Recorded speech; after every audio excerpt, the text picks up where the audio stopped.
જય જગન્નાથ। દર વર્ષે અષાઢ સુદ બીજના પાવન દિવસે જગન્નાથપુરીમાં ભગવાન શ્રી કૃષ્ણ, બળભદ્રજી અને સુભદ્રાજીની ભવ્ય રથયાત્રા નીકળે છે।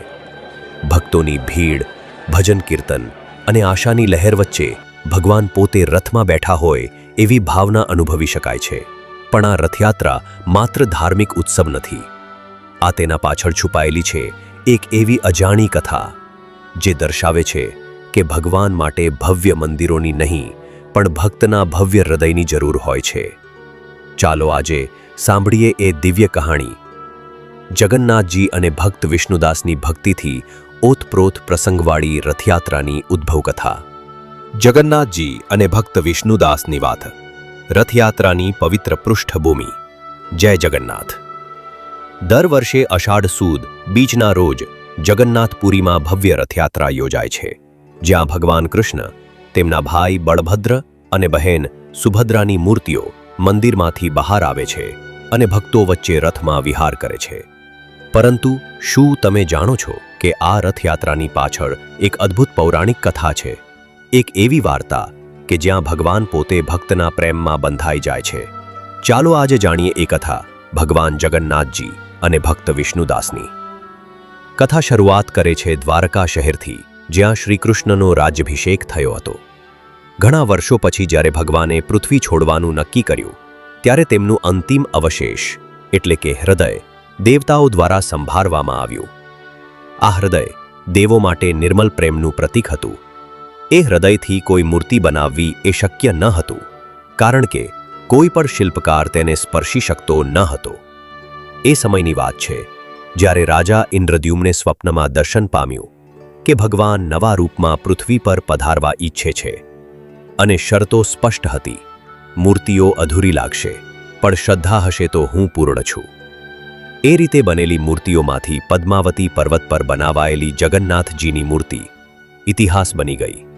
એક વખત ઓડિશા નજીકના ગામમાં વિષ્ણુદાસ નામનો એક ગરીબ ભક્ત રહેતો। પોતાનું જીવન ભગવાનના નામે દાન કર્યું હતું। ખેતરમાં મહેનત કરતો અને રાતે ભજનો કરતો। એની ઈચ્છા હતી કે એકવાર પૂરી જઈને જગન્નાથજીના દર્શન કરે। વાર્ષિક રથયાત્રા નજીક આવી રહી હતી। ગામમાં બધા ભક્તો પૂરી જતા। વિષ્ણુદાસ પાસે તો પગપાળ જવાનો ઉપાય હતો। રસ્તે પડતો, ભૂખ્યો રહેતો, છતાં ભગવાનના ભજન કરતો ચાલતો રહ્યો। પછી એક દિવસ અંધારું થઈ ગયું, ભૂખ પણ બધી, ચક્કર આવી ગયા અને રસ્તાની બાજુએ પડ્યો।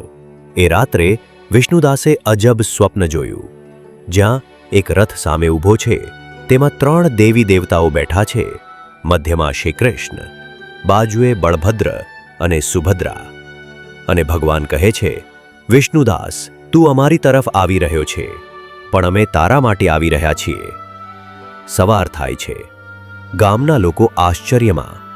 લોકો કહે છે કે આ વખતે રથયાત્રા પહેલું પગથિયું ગામ પાસે થવાનું છે।